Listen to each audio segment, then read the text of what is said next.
saya wanita normal, saya ingin menikah, saya ingin punya keturunan. Saya siap dipisum sebelum nikah dengan siapapun laki-lakinya tersebut yang sanggup memberikan saya mahar tersebut. Dan saya minta calon suami saya tersebut, kalau ia orang yang mampu, belikan saya mobil cash apabila sudah malam pertama nanti. Dengan perjanjian pranikah, sebelum nikah itu dia harus memberikan saya mobil cash apabila ia orang yang mampu. Kalau ia orang yang tidak mampu, maka tidak akan saya paksakan untuk memberikan saya mobil tersebut. Seorang PNS wanita bernama Yesi Indolasari sedang mencari suami untuk membantu melunasi hutang-hutangnya yang menumpuk di bank. Pada bulan Januari 2020, dia berhutang di Bank Sumsel sebanyak 40 juta rupiah. Pada bulan Februari, Yesi berhutang lagi sebanyak 100 juta di Bank Sumsel. Ini hutang bank saya di bulan Januari tahun 2020. Januari 2020 sebanyak 40 juta. 40 juta. Bulan Januari tahun 2020. Ini yang bulan Februari tahun 2020. Februari tahun 2020. Februari tahun 2020 total pinjaman saya 150 juta. Karena di bulan Februari ini saya minjam 100 juta. Jadi total pinjaman saya 150 juta. Ini yang bulan Januarinya.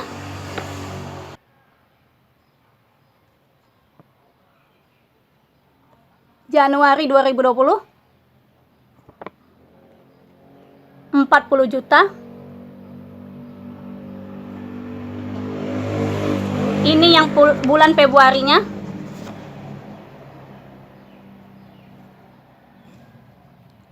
Totalnya 150 juta karena di bulan Februari saya ngutang bank 100 juta.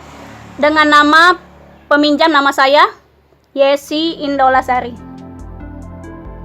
Wanita yang bekerja di ruang tata usaha RSUD Mara 2 Ogan Komering Ulu, Sumatera Selatan ini mengaku hanya mendapatkan gaji sebesar Rp498.000 per bulannya. Meskipun dia juga mendapatkan penghasilan tambahan berupa kontribusi sekian persen dari ruangan lain di rumah sakit tersebut. Gaji saya sekarang tinggal Rp498.017 di Bank Sumsel cabang Pembantu Muara 2. Saya ditempatkan di ruang tata usaha, hanya dapat uang kontribusi dari ruangan lain yang hanya sekian persen pemberian ruangan lain. Kadang saya dapat uang BPJS, Jamsos ataupun pasien umum itu kadang hanya 90.000.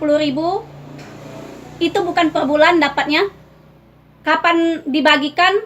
Kadang 2 bulan sekali, kadang 3 bulan sekali. Itu 90.000. Pernah dapat saya cuma 90.000.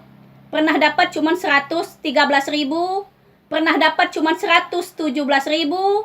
Pernah dapat cuma 100.000 lebih sedikit. Pernah dapat cuma 200.000. Wanita yang lahir pada tanggal 20 Februari 1983 ini mengaku masih perawan atau gadis dan belum pernah menikah sama sekali. Yesi mengakui perbuatannya ini seperti seorang peminta-minta, tapi ini lebih baik daripada menjual diri atau menjual keperawanan kepada orang lain. Saya lahir tanggal 20 Februari tahun 1983, sampai saat ini saya belum menikah. Mungkin teman-teman menganggap saya mengadakan penggalangan dana ini, saya seorang peminta-minta, tapi hal itu lebih baik daripada saya menjual diri, daripada saya menjual keperawanan saya ke laki-laki yang ingin membelinya. Yesi meminta calon suaminya untuk menyiapkan uang tunai dan juga emas yang sesuai dengan usianya. Karena saat ini dirinya berusia 37 tahun, maka calon suaminya harus menyiapkan mahar uang tunai sebesar 37 juta rupiah dan juga emas sebanyak 37 gram. Namun, mahar ini terus bertambah seiring bertambahnya usia Yesi Indolasari. Jika dia menikah di tahun depan, maka calon suaminya harus menyiapkan uang tunai senilai 38 juta rupiah dan juga emas 38 gram. Selain itu, Yesi meminta adanya perjanjian pranikah dengan calon suaminya. Perjanjian itu berisi jika mereka telah melakukan malam pertama dan dia terbukti masih perawan, maka suaminya harus membelikan dirinya mobil Matic yang dibayar tunai. Saya tentunya seorang wanita normal yang ingin menikah, yang ingin punya anak, yang ingin punya keturunan.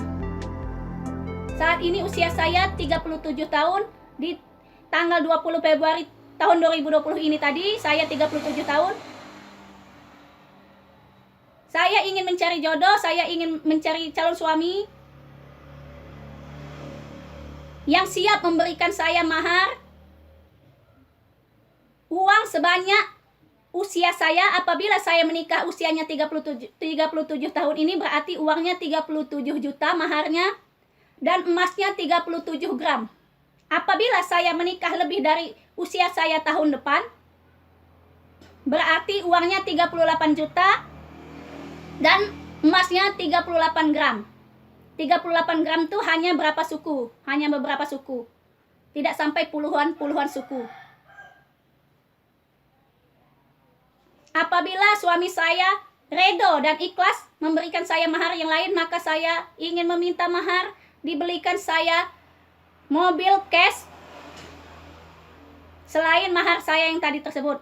Tapi apabila calon suami saya tidak mampu membelikan saya mobil cash tersebut, maka maharnya cukup uang tunai 37 juta tersebut kalau usia saya tahun ini menikah, dan 37 gram emas tersebut kalau tahun ini saya menikah. Kalau tahun depan saya menikah berarti uangnya 38 juta dan emasnya 38 gram.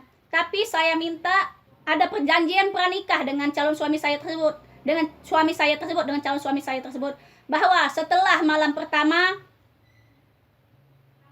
ketika memang benar saya perawan selaput darah utuh, ketika kami malam pertama, maka suami saya harus membelikan saya mobil cash.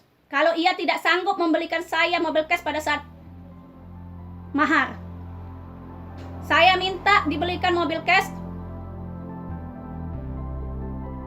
Mobil tipe apa saja, yang penting mobilnya Matic, bukan mobil manual. Karena saya pun bermotor pun saya tidak bisa motor manual, saya bisanya motor Matic. Meski begitu, Yesi menegaskan bahwa dirinya tidak bisa memasak. Yang dia bisa hanya menggoreng telur atau tempe dan menumis sayuran saja. Saya hanya bisa goreng dan numis. Itu pun numis sayur dan goreng tempe. Goreng tempe, goreng telur, numis sayur. Itu saja yang saya bisa.